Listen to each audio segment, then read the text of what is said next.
we'll do the live thing first. Like,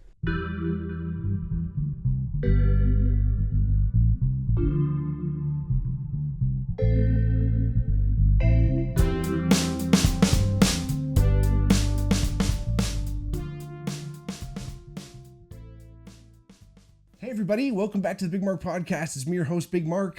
If it's your first time watching, welcome. If not, welcome back. Like I always say, if you ever want to reach out to the podcast, let us know if you wanted to come on as a guest or if you wanted to hear about a new topic. I'd love to have you on. I'd love to have you in the building. And if you can't come in, I'd love to hear your thoughts. So hit us up there, Instagram, X, all that. Bigmark Podcast, the Bigmark Pod, respectively. Thank you so much for watching. This is the best way you can support the podcast, by watching and telling your friends, and liking and making sure you leave a comment if you feel the thrill. I don't know, but again, talk to us. We want to hear from you. And then if you ever wanted to support the podcast in any other way, check out our Patreon, patreon.com/thebigmarkpod. Again, thank you all for being here. And I'd like to y'all to welcome back, or at least for the first time here in the new studio, Mr. Jon Harley, Jonathan Harley, JJ Harley, the man, the myth, the legend.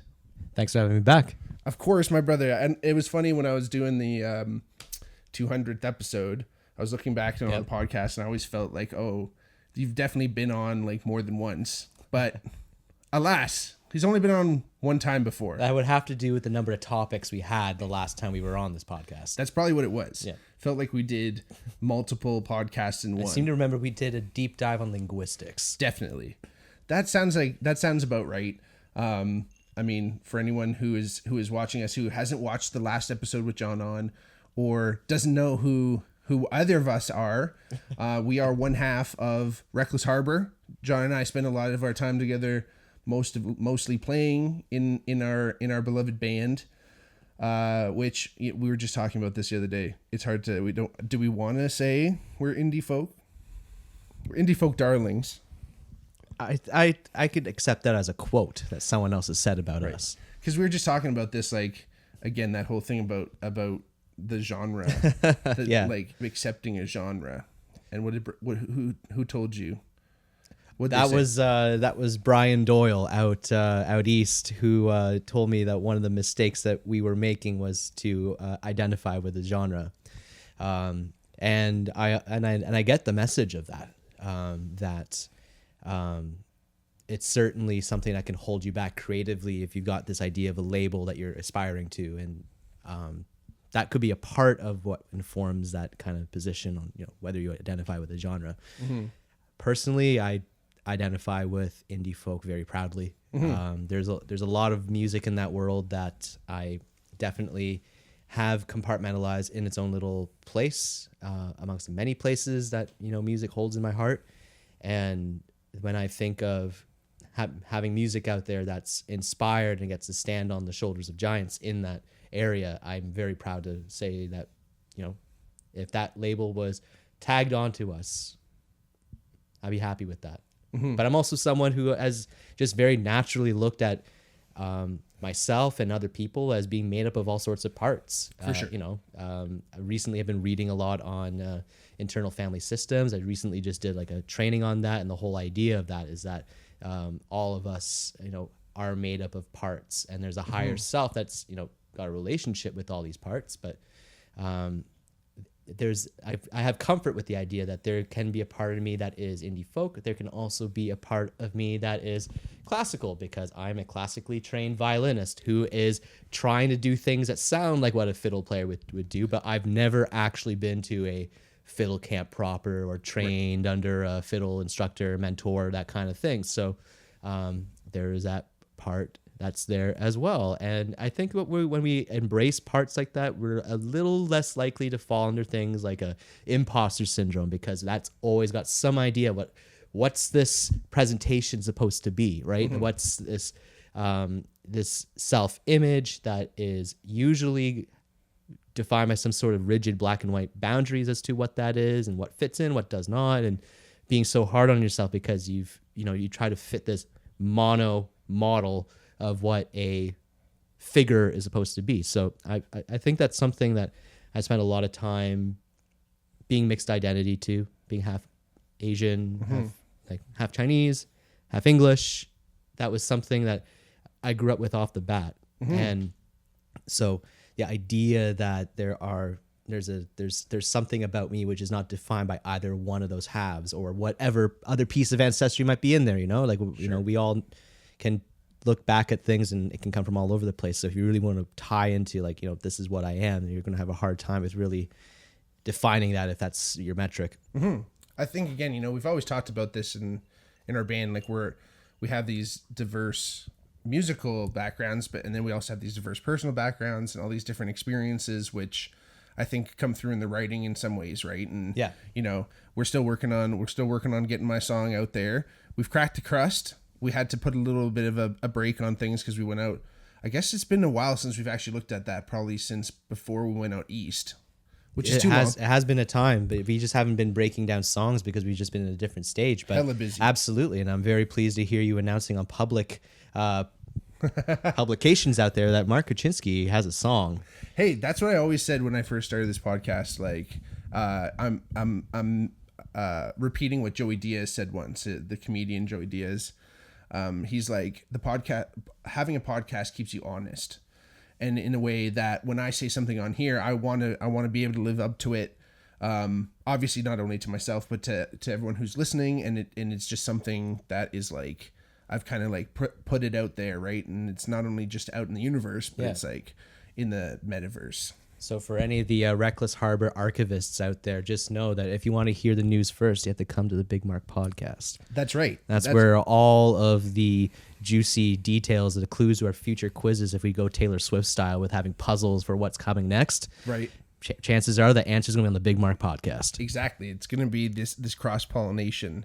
And soon enough, each one of us will have this kind of side cross-pollination. I don't know exactly how everyone else will work into that. But we can't give too much away, Mark. We can't. But through the Bigmark podcast, all things will come. But again, like we were saying, you know, that whole eclectic background and how it kind of comes through in our music and our eclectic songs. Like when we were just on CFMU, McMaster, shout out, little plug. Coming out in November sometime, right? Yeah, early November. As that's what Harrison told us, and if that doesn't come true, Harrison, we're coming for you. If you're watching, hopefully you will. He wasn't even responsible for scheduling. He was just there as a spectator. Yeah, but we know you're there, Harrison. Yeah, a friend of the band who also works at CFMU joined us as a buddy to watch our performance. We played a couple songs. Did a little interview, and I mean, he works at the station anyway, but he said he came all the way down from Toronto just to see you. So and us as the band had a great time. Derek had goosebumps, which is pretty cool. Yep, and you know, big thanks to Ruth, who's the music director there now, and you're filling in for some big shoes. I've admired a lot of people who did that completely volunteer work of sure. Putting out community news, radio, and music, especially supporting the local artists. It's, you know, it really is a passion project. So we're really appreciative of people who are, you know, taking their time to do that. It's something it never even crossed my mind when I was in school to think about volunteering with a thing like that. Looking back now, I think that what a missed opportunity that was. Right. But I also remember back then, the last thing that was on my mind was anything above doing my flood of midterms, papers, all that stuff. So the fact that you're able to organize all of that part of what you're doing and take on this project that is literally endless work that so many people may not even notice directly, because there's, you know, there's what even comes on the airwaves, and then there's all the work that goes behind setting it up. You know, like no one's going to see all the work that some guy like Derek is doing to set up the mics, you know, according to our fussy little standards. Because thank you. Yeah, even us goons coming in at 7 p.m. Like they had school all day. They accommodated their work schedules and their studying schedules. They came in on reading week to do it. So yeah, we walked in. Much love over to you there, CFMU. Shout out CFMU when we walked into so I went to Western. We call it our student center, the UCC. What do you call the McMaster like thing? Student center. Yeah.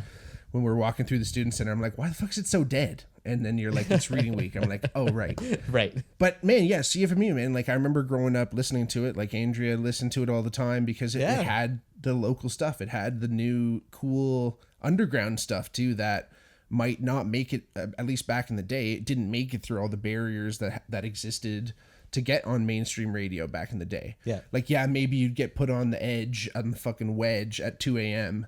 if you had like some weird shit. And like maybe, but like it wasn't on mainstream, right? So having and then Mohawk College Radio too, huge. We listened to them all the time and like Under the Covers and all that stuff, right? So Yeah. again, huge shout out. John went to Mac. Trevor went to Mac, which is awesome. So it's always nice to have that kind of full circle moment. And like I said, we did a really good performance, I thought, right? Like I'm happy with it. Super nice, right? So always fun to have this because we're promoting our new songs, right? So everyone listening, check out actually this week. So this is going to be coming out Wednesday, October 23rd. And then Friday, October 25th. So tomorrow, Lonesome Wind comes out. No, so that what when you're this talking is about? so this is good. If you're watching right now on Wednesday, if you're watching when it comes out in 2 days, it's coming out. But October 25th, if you watch it in between then, if not, you don't have to go back in time. It'll be on Spotify and it'll be on all those things. Yeah. But our second single, Lonesome Wind, is coming out.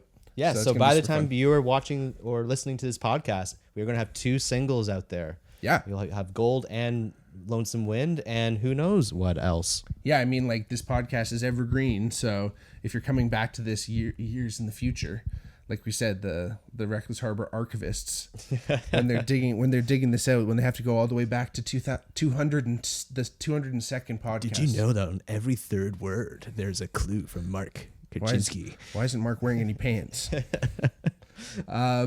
No, yeah, they'll have to comb through thousands of episodes and go all the way back to 202. Keep saying 2002. That's a good omen. I'll get there one day. Yeah. It's funny. Look at like again. I talked about this in the 200th podcast too. Joe Rogan was his podcast was a big influence to me. But he's like up in the 2000s. I think he might even be in the 3000s potentially episodes. So he's been at it for a long time. But like I went back and like watched, like I didn't watch thousands of podcasts, but I watched like some early. I just like took a chunk and was like, I'm just gonna watch like 200 to 300. And boy, oh boy, like he made some interesting like he just developed more and more, just got like better interview skills and had more and more interesting guests on. Like he had like most of his, like again, like I do right now, having most of my friends on and stuff and things like that. But then he started getting more and more, people that he was just interested in their field kind of thing. Right. So again, hopefully. How many episodes does he have now? Total? Officially, I'm not out sure. what is the scale of time that 200, 300 is compared to where is he at now? Well, I know he does multiple a week. Yeah. So that he's So got that's me bad. early on. Yeah. I think he started like 2009, I want to say. Maybe even earlier. So he's been at it for a while. Mm-hmm. But again, like multiple a week. I want to say maybe 3 a week he puts out. So he puts out a lot. And they're super long. Like he does like 3 hour, 4 hour. He has like 5 hour ones. Mm-hmm. So pretty interesting. I mean, that's like, he does stand-up comedy too, but like, that's his main thing. Yeah. And again, I've always said too, I love having a guest on too, because it's fun just, conversing with someone rather than like coming up with a topic and feeling like I'm boxed in. There's always more creativity when someone comes to play. Yeah, exactly. It's always fun, coming together. As musicians, playing music with people and bringing people together like that, and creating expression and making art in a group is really fun. It's awesome making music. But then you've also worked with multiple people and created a book. Yeah, okay, that's a segue. What do you think of that segue, Johnny boy? So Mark is holding it up. This is Hamilton, a guidebook from memory. It's a project I've been working on for the past 3 years or so with my sister Jojo and our friend Robert. So the idea really came from a larger project that Robert was working on. So Robert is he's in the theater world as a director and writer, and he is really interested in site-specific theater. And this project is somewhat of a spin-off from that because as Robert and I have had many conversations about the importance of place and how that relationship that we have with places and the stories that we look at places through, that's we found out to be a very penetrating kind of idea into like better understanding ourselves, our relationship with the arts, and our just sense of being, really, like all the big stuff, right? This project, Guidebooks from Memory, has involved a few cities so far. So Robert has already done a project that was based in Kitchener-Waterloo as well as in Kingston. And Hamilton is the third installation into all of these projects. And I have to say, in my humble opinion, it would seem that the project in Hamilton has been particularly successful. And I think for a couple of reasons. I think that actually speaks to the community that's here in Hamilton. Collecting stories really came about organically. So the stories that are in the book, they're not written by us. They are submissions from anonymous people in the community of Hamilton. And our only instruction to them was to name a place, tell us a story about that place.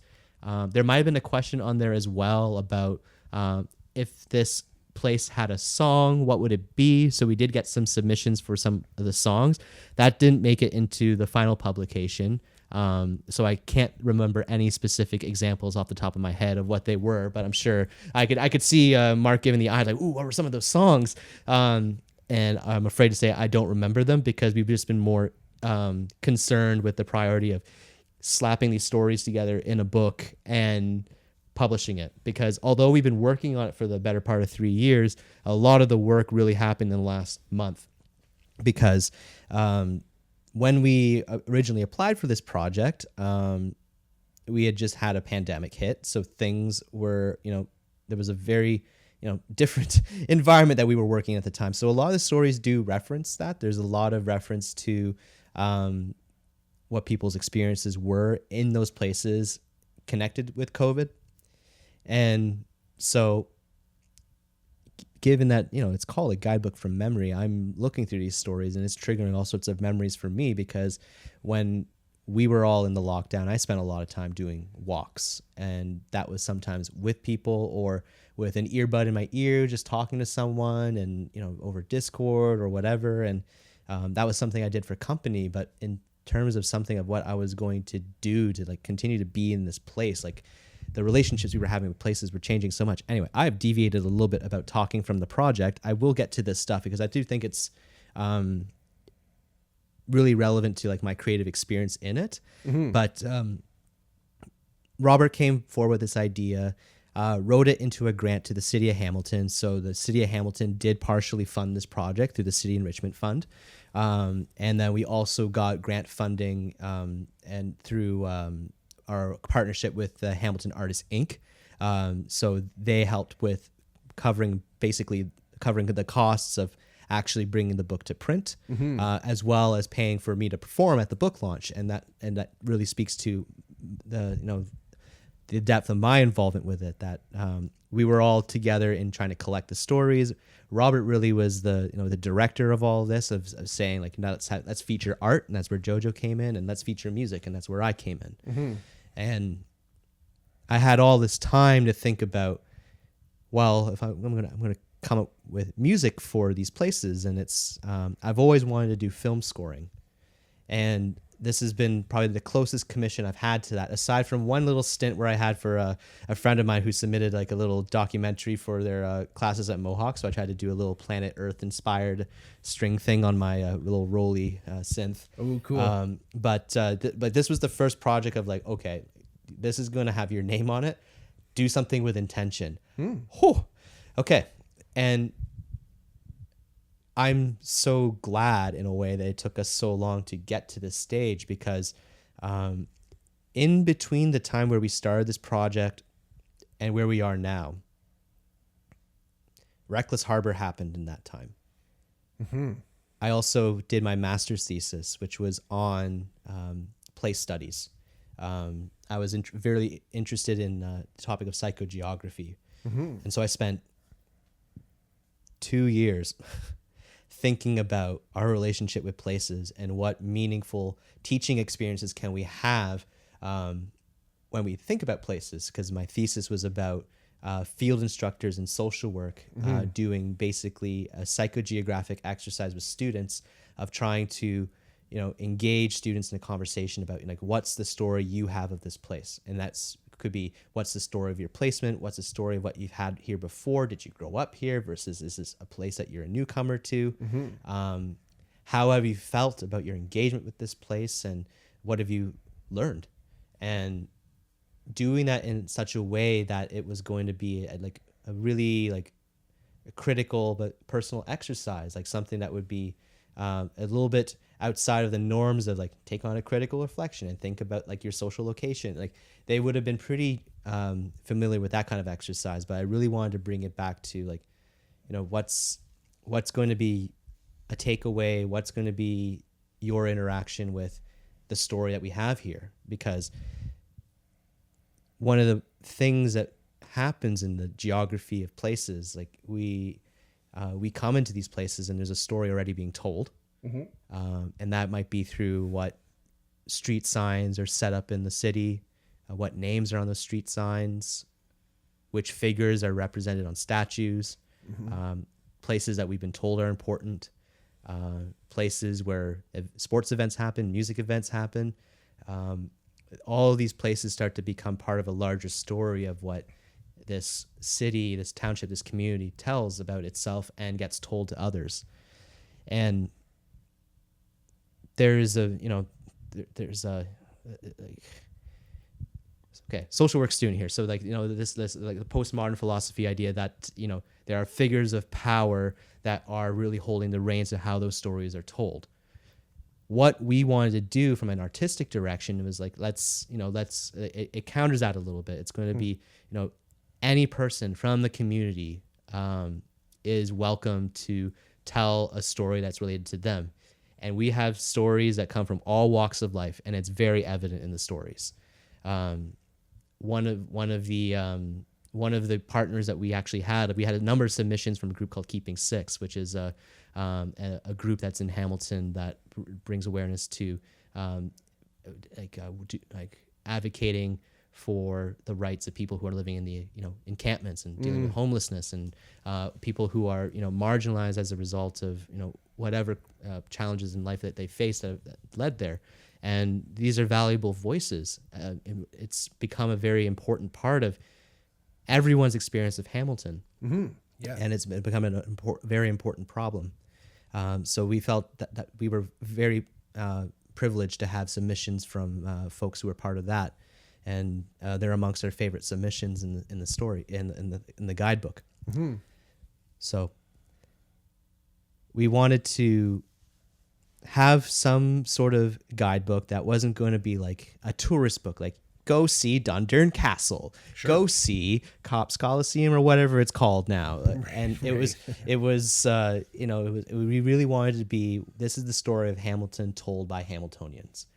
And when I thought about the music, I wanted to think about music that was going to be like, okay, so let's play with this idea. Let's maybe deviate a little bit away from the classical idea of like what it means to compose something. And can something be done that's going to be inspired by these places? Because that's ultimately what you want to do when you're doing scoring. Like you want to match some sort of artistic vision, idea, or feel, and use your instrumentation or what have you into doing that. And that was something that was central to that. But I also knew that there was just something about these memories that were fluid. And that was something that I felt I think that feel of fluidity was something that was captured well through some of my experimental stuff with looping a violin. And it's not my idea alone. Like, I'm really inspired by the work of Andrew Bird. Sure. I'm sure you've heard that name so many times now because I'm always referencing him. It really influences how I play. But I'm a very specific example of his work that was deeply inspiring to this was Echolocations, which was supposed to be, he's got two of them right now. There's one for a river and one for a canyon. And they're recordings of him in these places. And I think that he originally imagined having 5, so there might be more down the road. But Cool. He's got 2 of them. Cool. And it is, Andrew playing his violin. You hear the ambient sound in the background. And like Andrew's always had like this sort of feel with his music, even in his written songs that feel improvised. They don't feel structured. Like here's a song with A B. Like his songs don't work that way melodically. Maybe like some of them in a lyrical sense are kind of like that, but like musically they don't feel that way. And that's always been something I found very interesting and compelling about his music. Sure. That was sort of showed some of that classical root.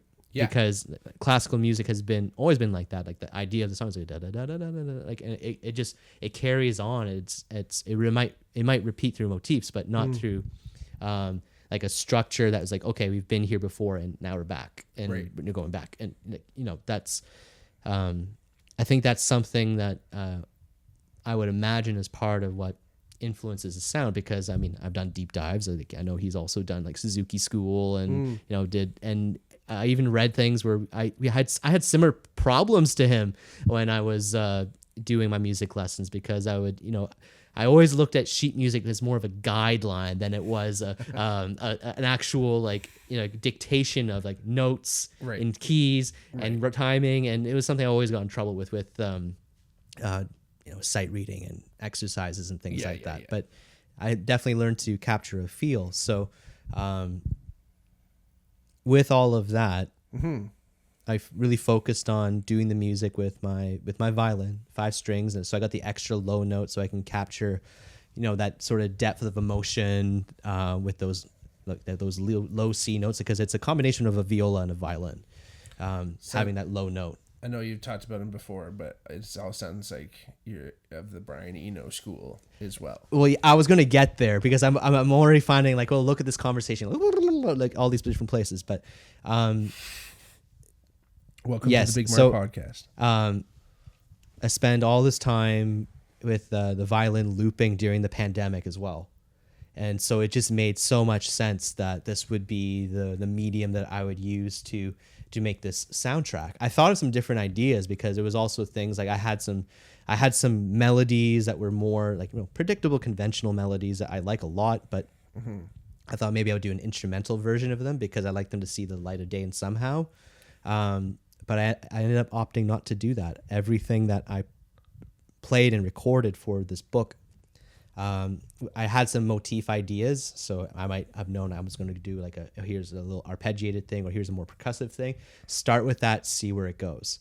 And that was, I think that worked. I think that really succeeded. What I did find was that playing 2 hours of that straight was a little exhausting, because here I was like looking at my feet, trying to figure out like my little dance of the pedals and things like that, and trying to be cognizant of like recording, and also the fact that people were looking at me. It was not my original conception that people would be looking straight at me. I really wanted to be like, I wanted to be like this shadow in the corner, and I really wanted the focus to be on these videos that I had taken of Hamilton. These videos that featured the stories that people had submitted, and then I went to those places all in the week before the show, because it meant that I was going to spend some time in that place that was recent.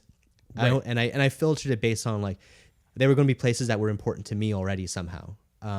So I would have my memories before I'm going there, I'm filming, and I'm having, a minimum of 10 minutes of reflection there. Yeah. And I wanted that to be the experience of the music. I wanted the experience to be to reflect on this place, and there's going to be some music that was there, and it was going to be more of like a subconscious thing than it was really going to be like I'm really thinking about the music and where it's going. And so when the delivery changed a little bit, because the projector was right under, like the screen was right under a lamp, so you could barely see it. I was like, all this time I spent trying to do this.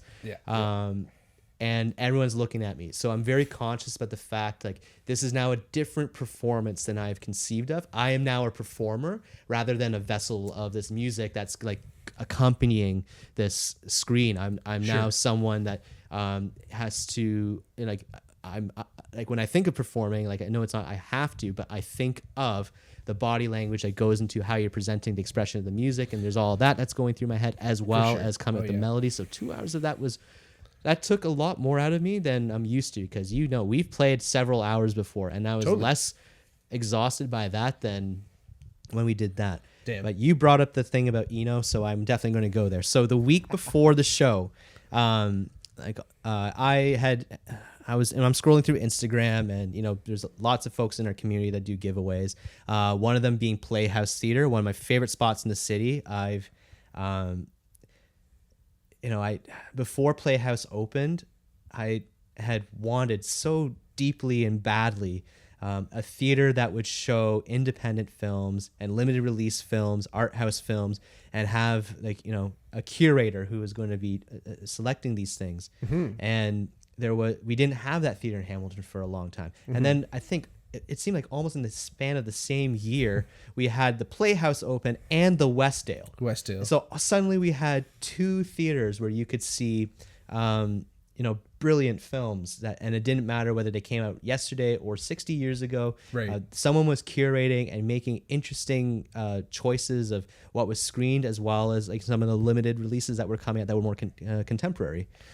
Just before you go on, is the Zoetic, up on Concession up on the mountain? Does that still exist? I think it does, but I've not been there. I know it works as they use it as a music venue. Oh, okay, interesting. That'd be actually a really cool theater.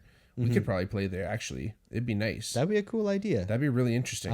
So sorry, Zoetic, for not giving you a shout out proper here. I think you're still going if you're still alive, but we love you. I saw a special screening of Metal, A Headbanger's Journey that that dude from Mac did. I'm pointing over here because I have the DVD in there somewhere. See up at the top there. Yep. It's this dude. He went to Mac and he did his sociology thesis.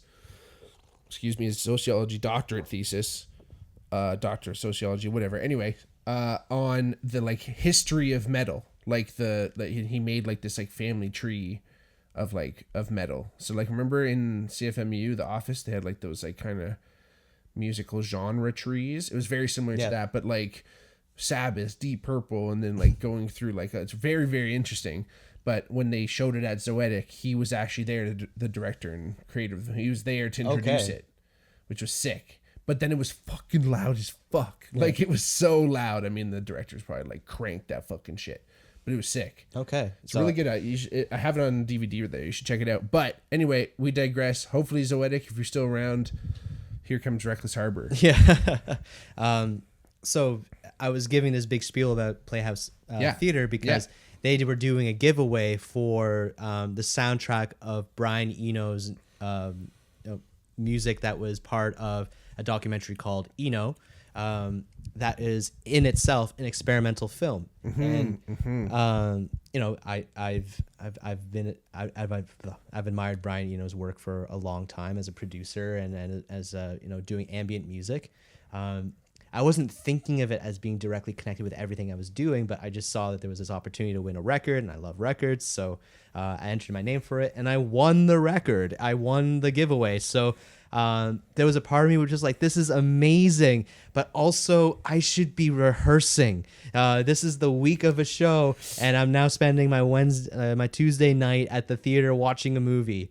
And so there was a part of me which was a little stressed out by it, but I was also going to be like, in 5 years, this could be an important thing. And boy, did I underestimate the impact that going to that movie was going to have on me. The film is in itself an experimental film. They called it, it was a generative film. Okay. So what that meant there's a intro by the director at the beginning of the film saying, you know, this is a generative film, and this was the idea that came first before we brought on the idea of making Brian Eno the subject. But we were going to make a film that was going to be different every time it was screened. Whoa. And so you're going to see in between that you'll see the computer doing its work, and it's going to be sequencing film segments and maybe like different footage, different music, and different things, sorting it out in different ways so that each time the film is screened at a theater, it's going to be different. Whoa. Which is precisely the kind of modeling that Brian Eno was a big advocate with synthesizers and things like that. And jeez. My goodness, and so that's the beginning. That we haven't even started the film yet. Like this is a thing of like, okay, I am in for a ride, and there was just so much in that film that really resonated with me as an aspiring creative. I really felt that the film was one of the best that I'd seen in showing a person's creative process and capturing their humanity too. And, there's a lot of references to when Brian was brought on as a producer, they were talking about sections with Bowie, and they were like, so what did he actually do? And he's like, it's not so much what he did. It's more about a philosophy that he brought to the thing. And so, I thought that, just that little quote in itself spoke so much about, who this person was. Like, they are more than a musician. Yeah. Proper. They really are an artist. And he started off in painting. And one of the first scenes that I saw was him saying, like, I'm going to start off with this, and you hear his sounds like, and you know what this sound needs? It needs a sky. Whoa. And I'm going to add the wind. And he's doing all these things and describing a place within music. And of course, that was the first part where I was going to be like, oh, all right. That's a very inspiring idea for how to conceptualize. I'm going to start off with motif and how I'm going to improvise on changing that. So that was, I think, scene number one. Sure. Scene... Well, it's not so much as like next scene. I mean, there's I'm filtering a bunch of different things, but the part of the film that really made me kind of just gawk at the timing of seeing this film that I otherwise would not have seen if it weren't for this giveaway. Right.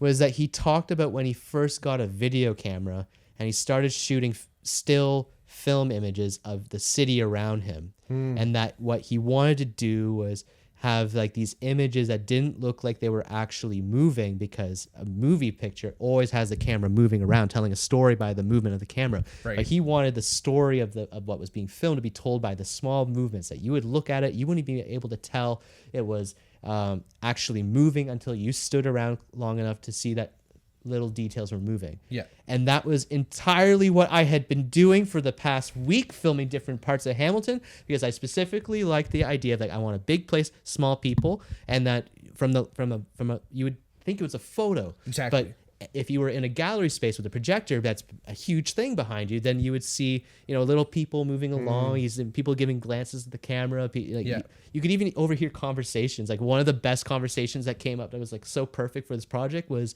this couple was walking by and she was talking about so they weren't a couple. She was definitely walking with a friend, and she was saying that her partner had suggested that they could rent out their place in Hamilton and move to Burlington, and she was like, and that was like the closing thing. I was like, okay, I'm done filming this scene. And that was actually outside of where This Ain't Hollywood used to be. No doubt. But back to the thing on Eno. I really had this inspiring moment from like feeling like not only was there like this place for me to be a solo musician, because that's something like I've not really delved into that much, of having like a distinct sound that I would say like this is my solo act. Right.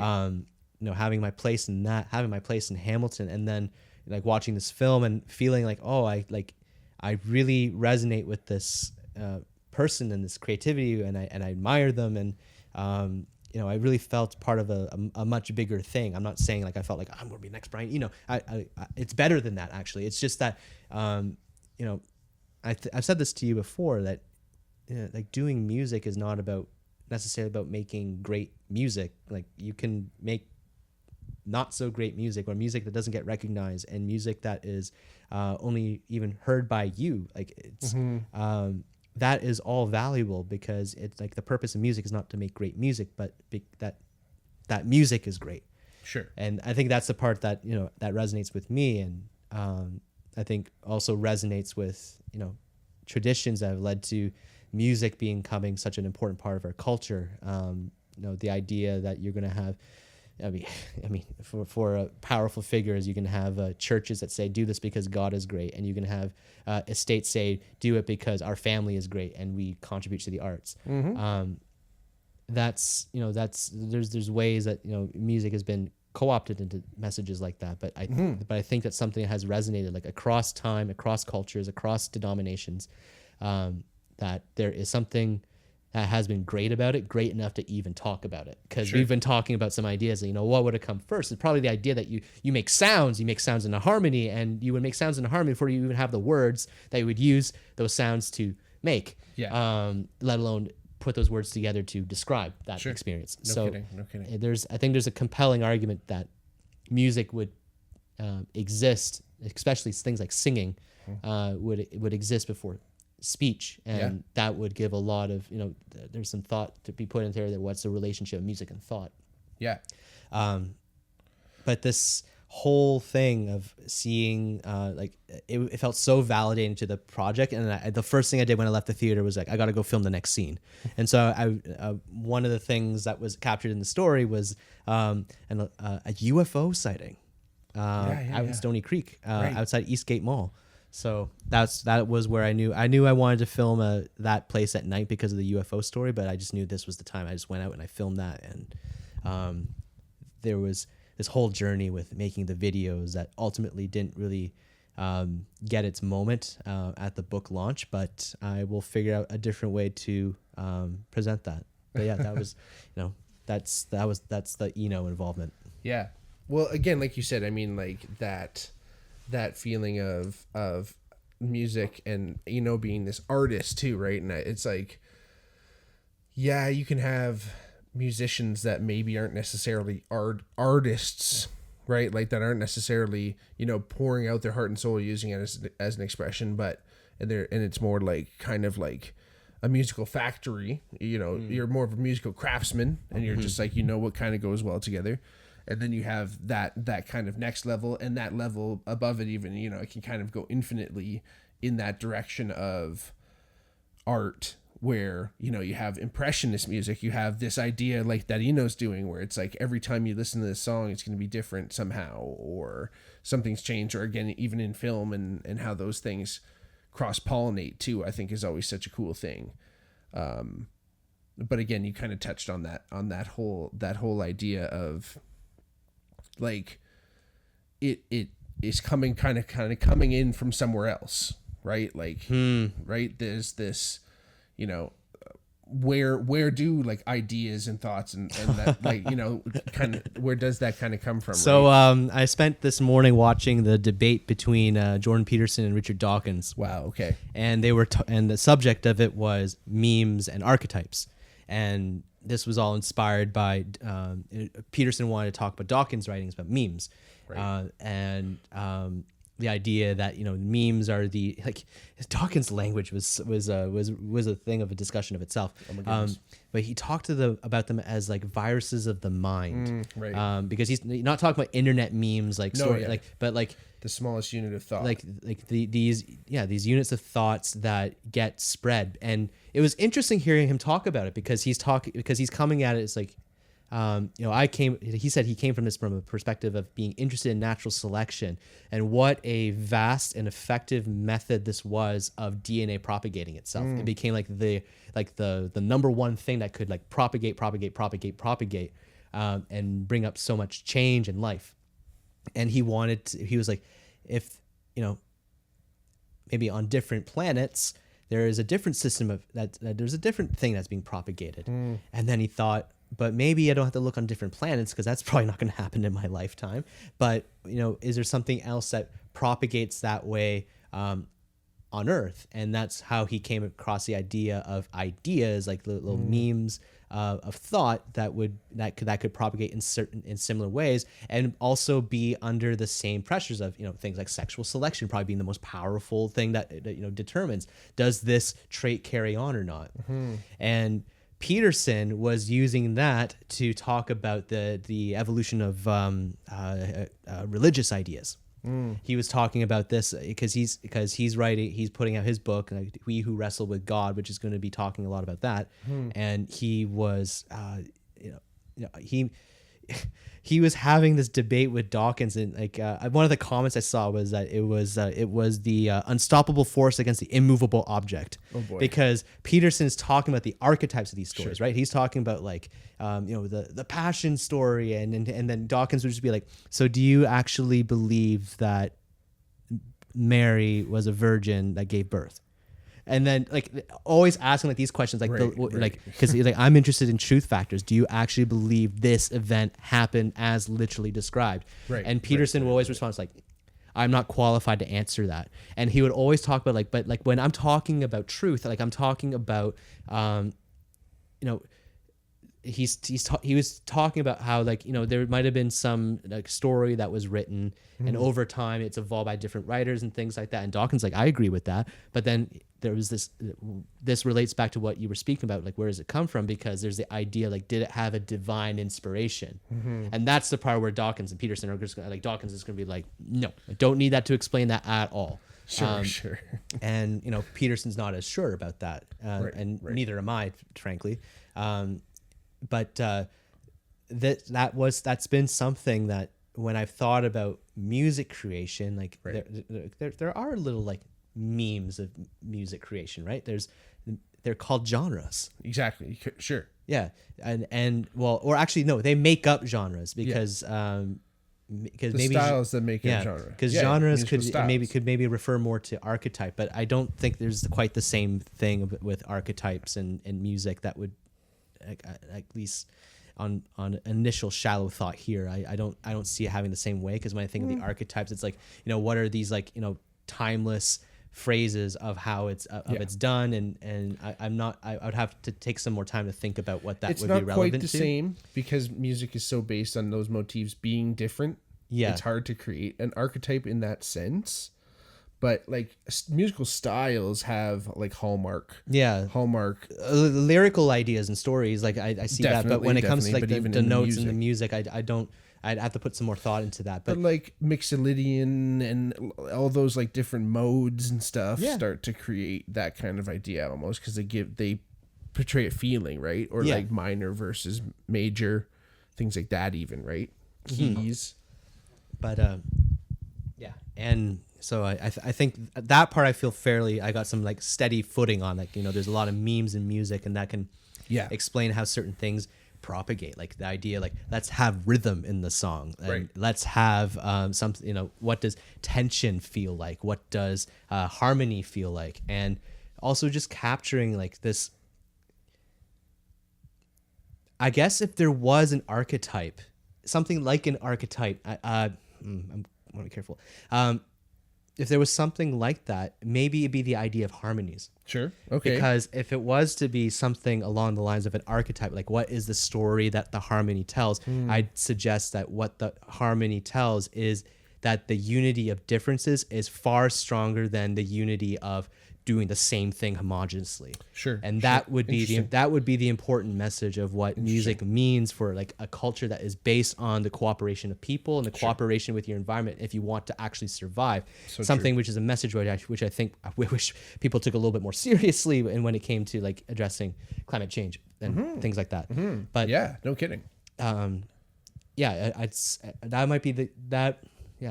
That might be the closest thing I can approximate to what would be an archetype in music, because harmony is something that is played with throughout. It's not the only tool you have, but it's certainly something that kept folk traditions alive. That's something that we knew that we never actually discussed, like, when we make a band sound, what are we going to do? It just emerged that we were like, we got singers, let's all sing, and we know it's going to sound better if we sing different notes than primarily unison. Yeah. And there is something about that I think corresponds with the universality that well, maybe not so much universality, but the thing that becomes celebrated when folk music becomes so important. I mean, I don't think it's a coincidence that folk music, perhaps more than other music I can think of, has been associated with protest movements and peace movements. Yeah. There is something. I mean, there's the whole platform that you have about, like, let's write words. And I'm not saying that, like, you know, I think hip hop has similar things. Yep. But my personal experience is just a little bit more closely involved with folk music. But Totally. that was, you know, that's something that stands out to me. And if, you know, that could lend to an argument about harmony, archetype, and a message, like a story through which you see the world and through which you would have a perceptual, experiential thing that makes music matter. I think that would be an interesting thought to put more reflection into. Well, it's like Colin Malloy said, you know, when I was drinking your drink. It's all right. Hey, I was gonna say, taste it out. It's great. differences. It's great. You know, scotch and soda. I'm drinking in the Wood Brothers Brewing Co. NEPA. Pretty nice. 7.5%. Should go well with the scotch. Little Johnny Walker White for Johnny. Yeah. But I was gonna say, it's like Colin Malloy said in Another Day, Another Time, the singer and lyricist for the Decemberists. Yeah. He said, folk music and being something where it brings people together. You know, everyone can play, whether they know how to play the instrument well or not, or if they can play like something just to keep rhythm. They're more than welcome to join in the circle. The more the merrier. Yeah. It's very similar to the punk ethos, right? It's that idea that, hey, like, we are, and I think that's why it has that anti-establishment connection too, where it's kind of like, this is a way to disseminate ideas, especially through communities that maybe you're not like have a lot of literate people. I mean, like, you know, if we're talking about like the history of music, right? You didn't have to fucking read to sing these songs, like we were talking about earlier, right? The anthropology really side of music. You know, even early religion stuff, right? Like so many things were just sang and sung, and it was part of the verbal tradition, and the oral tradition was also singing. It wasn't just speaking. It was also these songs, and we have these songs that are just, that live through generations, right? Like, frig, maybe just music is an archetype, right? Where it just literally can disseminate and like spread through. Like, why do we remember all these songs? Why do we have the log driver's waltz like buried somewhere deep in our consciousness, or like psyche somewhere? Like, because it's Canadian, and that's what happens, right? Like, anywhere you go in the world, you're going to have a different exposure to some of those things and have a completely different I'll leave schema. that question to the philosophers. Why is the log driver's waltz surviving? Embedded in our memory. Yeah. But yeah, right? Like, it's this idea that, you know, music can do big things. It's not just, you know, as far as art forms go, you know, yeah, you can have, you know, amazing art movements, visual art movements, but rarely does that take down governments or take down ideas or create, you know, like the stuff that happened in America in the 60s, right? Like, music had so much to do with that. Yeah. It had so much to do with that, and there was bravery that was celebrated in that I don't see quite the same thing. It's you know, when I think of like really brave music and really brave messages, it's likely going to be somewhere in the world of, like, you know, indie alternative at best, but not someone mainstream. And no. I mean, the most recent thing I can see was, like, you know, the very bold and brave decision of Taylor Swift to come out and endorse Kamala Harris over Trump. And, you know, she's got videos of her talking to her mom and her family, telling her, don't do that. And she's like, oh my goodness, I'm so scared to do this. But if I don't do this, like you know, there's a bit of a shift, because like, imagine seeing a video of John Lennon getting scared about whether he was going to like talk about Vietnam and Oh. things like that. Like True. And the thing is, like, I'm not saying this as a reflection of the artist, to I be know what you clear, mean. I know what you because like where like so an artist like Taylor Swift has like a huge concern, which is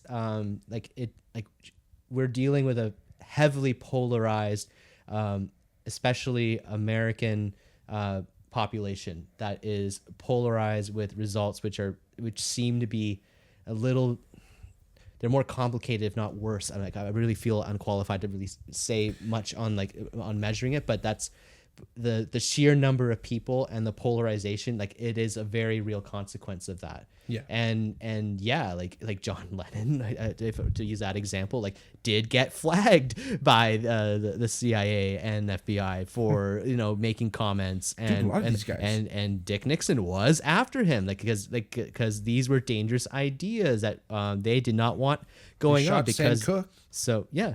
So that's what I mean. Like, I'm not sure that things are worse, but we're still really unfolding like what the events are and what this is going to mean. But dealing with political polarization with through music that's a very complicated ordeal. It's a complicated ordeal in today's day and age too, right? With just the way things, with the way the public can sway your existence too, right? I mean, like, we're of little consequence right now, but if we had a bigger following and our decisions made more ripples in the public consciousness, we'd have to be really careful about more careful about what we said. But I feel like back in those days, in the John Lennon days and stuff, like, yeah, okay, maybe inciting violence and stuff like that, like, yeah, you're going to be on someone's radar. But, like, again, it was more so like the people maybe were able to separate the message a little bit more, or at least they didn't have as many eyes on the artist that they do now. That's the thing. We have, like, just to be a musician nowadays, you also have to be like a content creator and like let people see more than they've ever seen before. I'm not necessarily saying you have to show the world everything, but they just have so much more access to you than they ever have, Yeah. Well, I mean, there's some very interesting things going on, because I have it like coming to mind that, you can have a person inciting violence become a nominee for president, mm-hmm. and someone who, suggests a hatred, inciting violence towards people, and if they're an artist, they get canceled. Yeah. Very interesting. There's a lot of conflicting messages as to what this actually means, and I bring that up example anytime that there's like criticism of like like white fragility stuff. Like when I hear people say like, oh, like they can't say that because like that was not politically correct and they're not going to get these opportunities, and I'm like, I can cite so many examples of like very influential white folks who do say things which are offensive to a number of people, and that has actually propelled them. Peterson's one of them.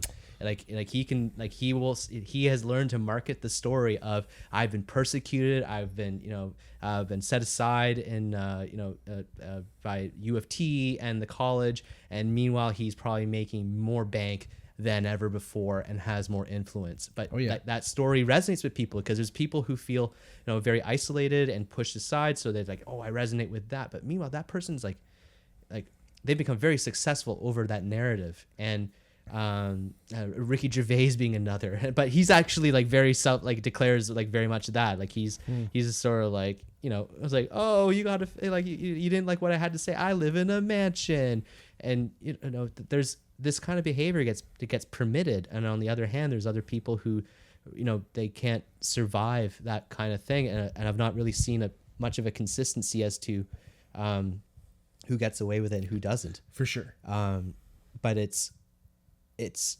one of those things that with music, because there's supposed to, like, when you're trying to celebrate like what's going to be novel, and important and timely messaging and of what's going to happen, this is what the world of arts is there for. Mm-hmm. It's to raise messages, and if we to bring back that idea of these memes that get sort of naturally selected and what survives, there is some credibility to like what ideas are going to survive. That is very much complicated now because we have this technology that is part of filtering the memes, that is part of filtering what people are seeing and filtering the stories that people see.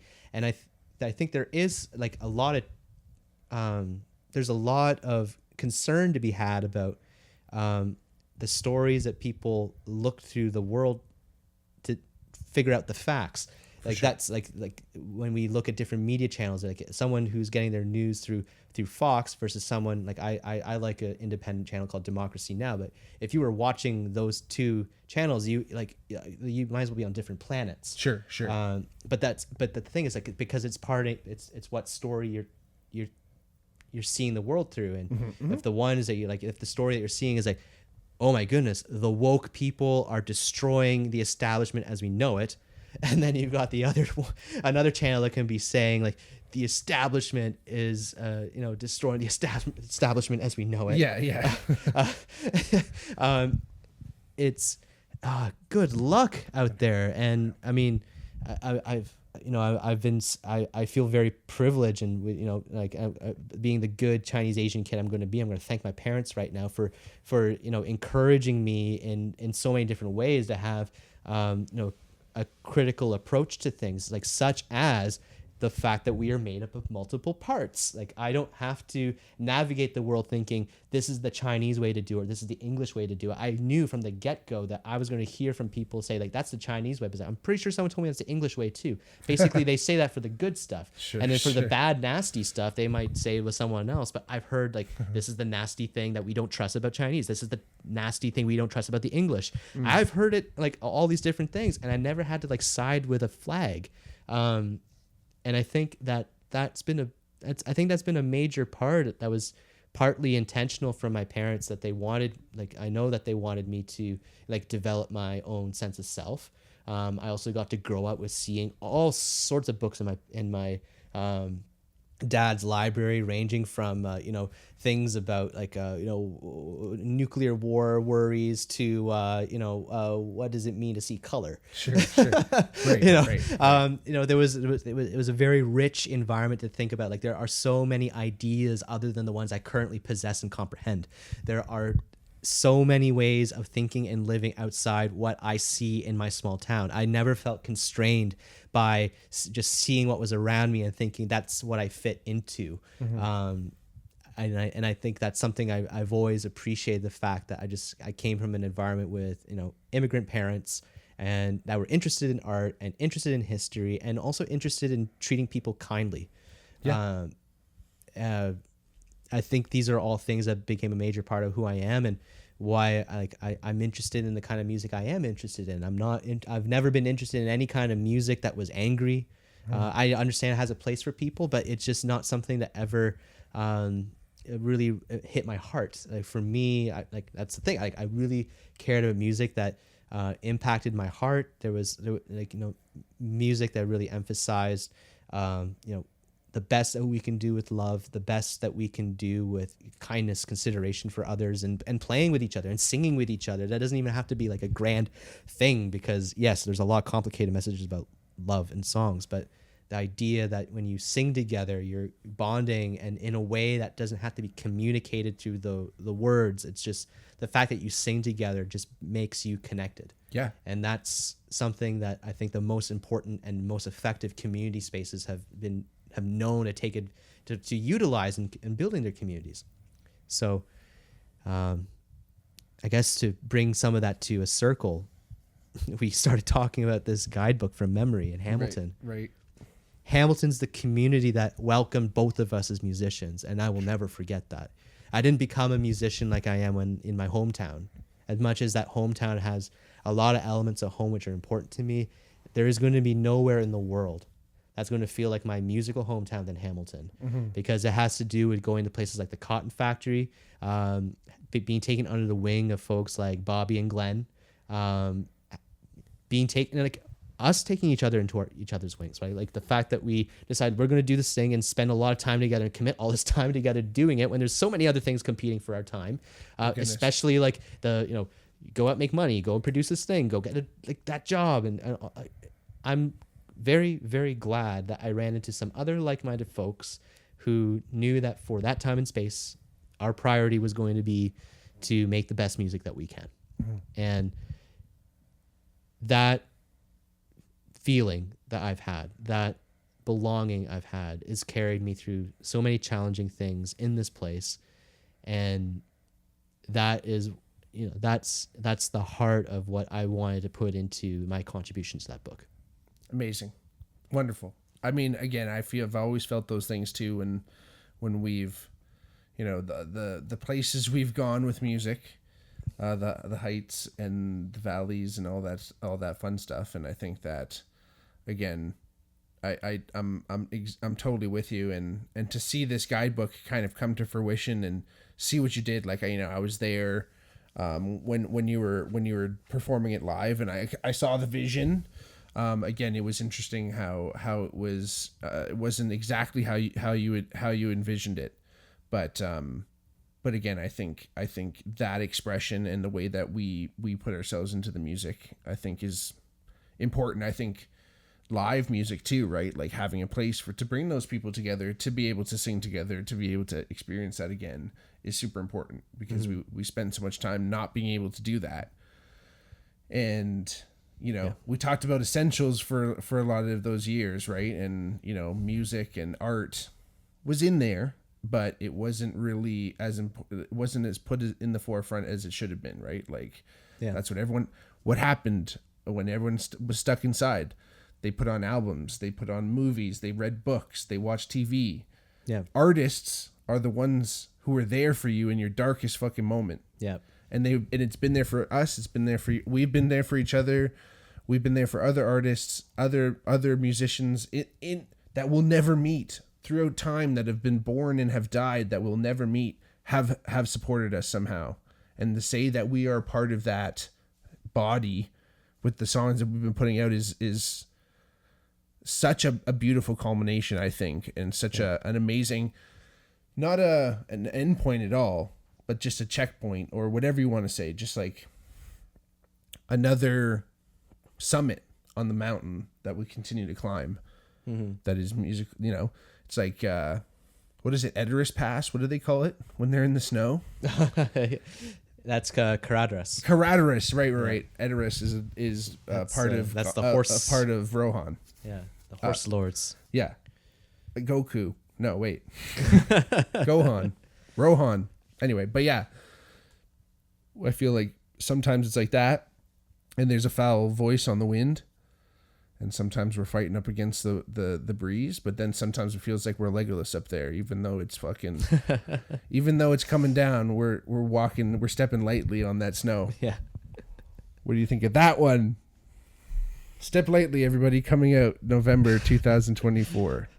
A Lord of the Rings theme Wreckless Harbour plug seems very appropriate. Step Lightly.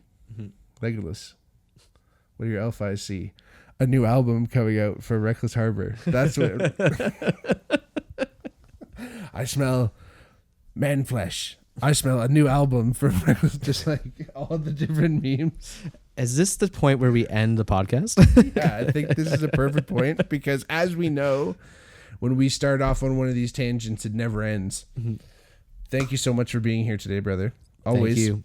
This is, like, I hope, again, one of many more when you're coming on, but also cracking the crust on getting the rest of the band in. I was actually just going to say, just on Mark's behalf here, that these like podcasts like this, like, this is part of what we're doing to I mean, I'm not doing it, Mark is doing it, but it's that contact, that connection, that that conversation, like interesting conversations, being maybe you prefer being a fly on the wall just listening in, but should you wish to be a part of a conversation with Mark, you should totally give the guy a shout. Be here in this couch. I've had a ton of fun every time I've come. And I know personally, as a subscriber to the channel, I would love to see more of you out there. I mean, we've got a whole book here full of anonymous Hamilton voices. If you're okay with being a bit more anonymous, hop on here and more anonymous. Slightly more anonymous. Slightly more anonymous.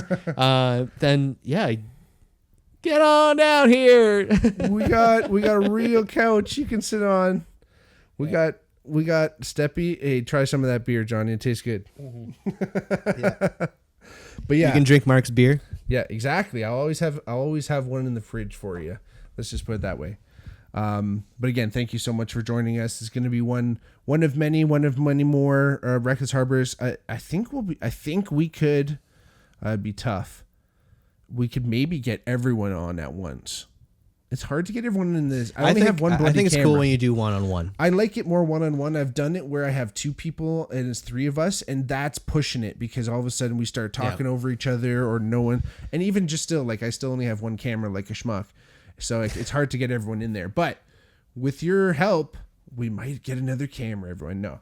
Thank you. But again, Buy this man in the camera. Do you see the size of this guy? You need the different angles. we need IMAX to get this whole form in here. But again, thank y'all for listening. Like John said, Christopher Nolan. We need that. We need that IMAX camera. We need the 60 mil film. We're doing it. We're gonna get 6 miles of film for one episode. Okay. Yeah, that is all the Big Mark K podcast. That's it. It's gonna go to the moon and back. All right, y'all. Thanks for listening. We'll see you next time. Jon Harley, everyone.